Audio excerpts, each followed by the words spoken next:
चलिए अब गणनाओं पे आते हैं। आपने गणनाओं की काफी बात की, क्या गणनाएं हैं? क्योंकि हम जून के लगभग मिड में बैठे हुए हैं हाँ। और जून का महीना पॉडकास्ट रिलीज होते होते बीत जाएगा। जी। मुझे ये बताइए कि अगले 6 महीने आपकी भविष्यवाणियां क्या कहती हैं, क्या होने वाला है? कैबिनेट में बड़ा बदलाव, अच्छा। बड़े बड़े नेताओं की छुट्टी, पहले ही भविष्यवाणी। बड़ी जल प्रलय या भूकंप जिससे एक बड़ी जनहानि मुझे दिखती है, दूसरी भविष्यवाणी। तीसरा, शेयर मार्केट बहुत फ्लक्चुएट करेगी, संभल के ट्रेडिंग करो। ये मैं पिछले 1 साल से कह रहा हूं, जिनको भी इन्वेस्टमेंट करना है लॉन्ग टर्म करना, शॉर्ट टर्म मत करना भैया, भूल जाओ। चौथा, सोना और चांदी बढ़ेंगे, अच्छा, ये डेफिनेट है। लेकिन सोना चांदी बहुत समय से बस एक ही लेवल पर ऊपर नीचे कर रहे हैं। अब बढ़ेंगे। लोगों का भरोसा डगमगा रहा है उस पर बिल्कुल से। मत डगमगाइए। 100% मैं ये कह रहा हूं कि संवत्सर 2083, गुरु हैं इसके राजा, जी। ये चलेगा मार्च तक लगभग, और सोना चांदी बहुत ऊपर जाएगा। ये मैं आज भी कह करके जा रहा हूँ। वैश्विक परिस्थितियां ऐसी हैं जिसकी वजह से थोड़ा डगमगा रहा है, जी। बहुत जल्दी ऊपर होते हुए देख लेंगे आप। ये होना है, निश्चित है, इसमें कोई डाउट नहीं है। और भारत पाकिस्तान आमने सामने होंगे, ये तो मैं कह ही चुका हूँ भाई। ये तो मैं 2025 से लगातार फिर भी कह रहा हूं। कोई एक खास समय है जिस वक्त पर देखा जाएगा इसी कि साल भारत के अंदर, इसी अगले 6 महीने में? अगले 6 महीने के अंदर अंदर भारत पाकिस्तान आमने सामने होंगे। और या तो 2026 या 2027 में पीओके आना ही आना है, वो डेफिनेट है। डंके की चोट पर बोल रहा हूं मैं, पिछले 1.5-2 साल से बोल रहा हूं, उसको कोई रोक नहीं सकता है। इसके लिए एक युद्ध होगा या सरेंडर होगा? जो भी कारण रहे मैं नहीं जानता। देखिए, मेरा काम तो गणना करना है तुषार जी, और गणना करके जो मुझे दिखता है, क्योंकि गणनाओं में दोनों नजर से ना आता है। स्थिति बहुत बदल जाती है। हाँ। अगर सरेंडर है हाँ। तो स्थिति अलग है, अगर युद्ध है तो हाँ। भीषण युद्ध है, नहीं, फिर युद्ध उसका तो असर है। पूरे देश पर पड़ता देखो, है। युद्ध तो है, लेकिन पीओके इस युद्ध में आए या इससे आगे आए ये मुझे नहीं पता। 26-27 लास्ट है, 2026 या 2027 में पीओके आएगा, ये निश्चित है, इसमें कोई दो मत नहीं है। मैं तो कितने पॉडकास्ट में कह चुका हूं, जब अभी पाकिस्तान मध्यस्थता करा रहा था, अरे छोड़ दो मध्यस्थता, खुद को संभाल लो, टूटने वाले हो तुम, खत्म होने वाले हो भाई। अपना खुद का घर संभल नहीं रहा है आपसे, दुनिया संभालने चले हो, उसका कोई फायदा नहीं है। और आप देखेंगे कि जब टूटेगा तो वही आसिम मुनीर और वही जो उनके प्रेसिडेंट हैं, क्या जी। नाम है, मैं भूल गया नाम भी उनका, वो खुद शहबाज साइन, शरीफ। हाँ, वो खुद साइन करते नजर आएंगे सब लोग। अच्छा, अभी ईरान युद्ध जो चल रहा है, हाँ। बड़ा ही एक कश्मकश की स्थिति हाँ में जी। है। कभी खत्म होता है फिर शुरू हो जाता है। कल रात की बात है, ट्रम्प साहब कह रहे थे कि हम ईरान पर बहुत बड़ा हमला करने वाले हैं, और रात होते होते एक आ गया कि नहीं जी अब छोड़ रहे हैं, हम सरेंडर कर रहे हैं, ईरान से हमारी बातचीत हो हाँ, गई है। आज सुबह, ये स्थिति क्या है? आज सुबह मैंने क्योंकि इससे सुना, शेयर मार्केट उछल जाता है और गिर जाता है।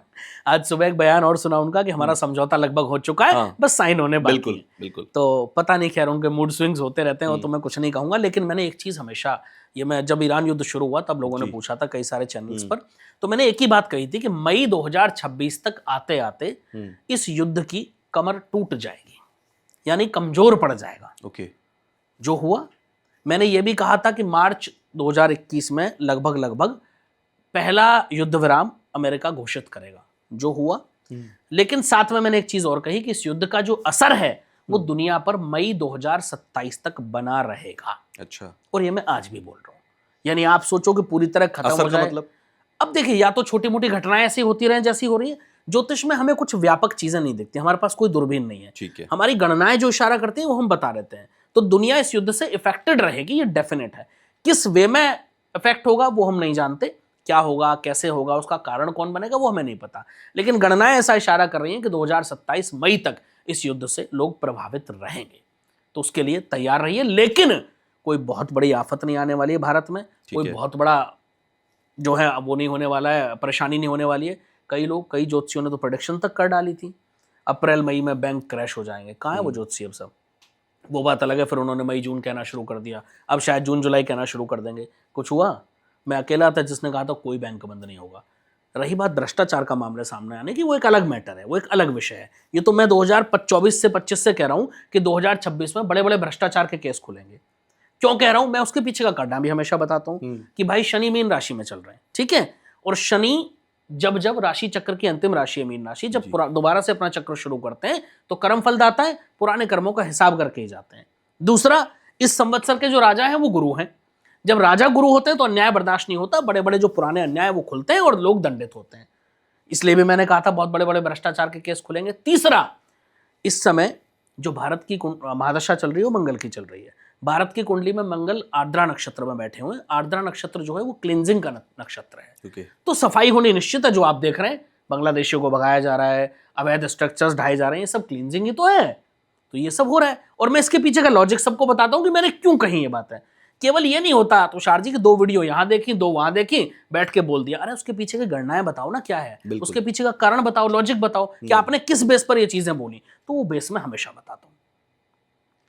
अच्छा, 2027 में भी दूरी नहीं है, आप बहुत 2027 तक को आप कवर कर रहे हैं। ये यूपी इलेक्शन भी 2027 में और हाँ। बाकी राज्यों में भी चुनाव होगा 2027 में, क्या गणनाएं कह रही हैं आप? 100% भारतीय जनता पार्टी सरकार बनाएगी अच्छा, 2027 में उत्तर प्रदेश में। और एक गणना में पहले भी एक प्रोडिक्शन कर चुका हूँ, आज भी कर रहा हूँ। मुझे ऐसा लगता है कि योगी जी तीसरी बार मुख्यमंत्री ना बने। ओके, ये बहुत बीजेपी तो जीतेगी, हाँ, मुख्यमंत्री योगी आदित्यनाथ होंगे या नहीं होंगे, इस पर आप इस सवाल पर लगा रहे संशय है। हैं। ओके, क्यों है वो भी मैं बता देता हूँ। मुझे कहीं ना कहीं योगी जी सेंटर में आते दिख रहे हैं। अच्छा, अब वो इलेक्शन से जस्ट पहले या इलेक्शन के बाद कुछ समय मुख्यमंत्री रहने के बाद या जस्ट बाद, वो थोड़ा बहुत समय इधर उधर हो सकता है, लेकिन वो मुझे सेंटर में आते दिख रहे हैं। पहले तो मुख्यमंत्री बनेंगे नहीं, 99% चांस है ये। 1% बन गए तो कुछ समय मुख्यमंत्री रहने के बाद वो सेंटर में आ जाएंगे। ऐसा होता हुआ मुझे प्रतीत हो रहा है, बहुत प्रबल। और ये मैं लगभग 2025 से कंटिन्यू बोल रहा हूं। अगर आप ये कह रहे हैं 2027 में योगी आदित्यनाथ जो हैं वो अगर मुख्यमंत्री बन भी गए जी। तो उसके बाद वो सेंटर में आ जाएंगे कुछ हाँ, समय के बाद। बिल्कुल। फिर 2029 का चुनाव भी है, हाँ जी 2029 में प्रधानमंत्री भी चुना जाना है। जी। तो कहीं आप ये तो नहीं कह रहे कि सेंटर में प्रधानमंत्री बन जाएंगे, होम मिनिस्टर बन जाएंगे, कोई जो बड़ा पोर्टफोलियो होता है, 5 बड़े पोर्टफोलियो ये होते तो मैंने बहुत पहले कह दिया था तुषार जी कि योगी जी निश्चित रूप से देश के प्रधानमंत्री बनेंगे। कोई इसमें साल आपने कोई गणनाओं दो में मत देखा कि कौन सा साल होगा वो? हाँ, उसके लिए भी मैं बता रहा हूँ जी, योगी जी की कुंडली इस समय भी बहुत प्रबल चल रही है। ठीक उनकी है, जो दशा है, जो गोचर हैं, बहुत प्रबल नजर आ रहे हैं। 29 में भी मुझे, 27 में भी। ठीक है, लेकिन अब मैं ये क्यों नहीं कह सकता हूं कि वो 27 में बनेंगे 29 में, उसके पीछे कारण है। क्योंकि भारतीय जनता पार्टी में कोई एक चेहरा नहीं होता। बिल्कुल, वहां वो अचानक पिटारे में से एक नया नाम लाते हैं जो डिक्लेयर कर देते हैं, कोई भी जिसकी हो हमारे सकता है। पास कोई कैलकुलेशन के लिए बिल्कुल। डेटा ही अवेलेबल नहीं होता। बिल्कुल, तो अब जब हमारे पास डेटा अवेलेबल होता है तो हम 4 कुंडलियों में कंपैरिजन कर सकते हैं कि किसकी ज्यादा स्ट्रांग है, किसकी कम स्ट्रांग है। जैसे अभी यूपी की बात करूं, मैंने अखिलेश जी की कुंडली देखी, बड़ी स्ट्रांग कुंडली है, लेकिन योगी जी की कुंडली के सामने इस समय फीकी पड़ जा रही है। तो वहां मैंने कह दिया कि 100% योगी जी जीतेंगे, ठीक है, कोई डाउट नहीं है इसमें। लेकिन वहां मेरे पास कंपैरिजन करने के लिए कुछ है ही नहीं। तो मैं कैसे कहूं कि भाई कौन बनेगा।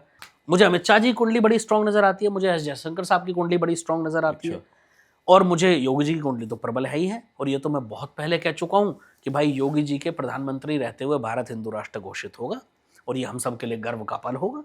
ये निश्चित है, ये सब होता हुआ आप और हम देखेंगे, इसमें कोई दो मत हो ही नहीं सकता है।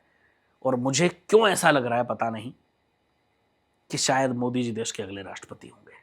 अच्छा जी, यानी कि प्रधानमंत्री के बाद मोदी जी जाएंगे राष्ट्रपति बनने और यहाँ पर प्रधानमंत्री कोई और होगा, जिसमें आपको संभावनाएं 2-3 चेहरों की लगती हैं, जिसमें योगी आदित्यनाथ भी एक चेहरा होंगे। बिल्कुल चेहरा है। और 2014 में मैंने ये बात बोल दी थी जी, तुषार जी, जब मोदी जी की उनको प्राइम मिनिस्टर कैंडिडेट घोषित किया गया था, ठीक है। उस समय की कुंडली मैंने बनाई थी। और उस समय की कुंडली के आधार पर मैंने गणना करके उस समय बोल दिया था कि मोदी जी 3 बार देश के प्रधानमंत्री बनेंगे, लेकिन तीसरा कार्यकाल उनका पूरा नहीं होगा। और मैं आज भी इस बात पर अड़े हूं। सोचिए, मैंने 12, 13, 14 साल पहले भविष्यवाणी कर दी थी। क्यों नहीं करते ज्योतिषी इतनी पहले भविष्यवाणियां? मैं तो कहता हूं गणनाएं करो, सब कुछ संभव है। और केवल उस समय कोई डेटा मेरे पास नहीं था, मोदी जी की कुंडली थी जो इंटरनेट पर अवेलेबल थी, साथ में जिस समय उनको प्राइम मिनिस्टर कैंडिडेट घोषित किया उस समय की कुंडली मैंने बनाई और उसके आधार पर मैंने गणना करके बता दिया था। और यही होगा, तीसरा कार्यकाल पूरा नहीं होगा।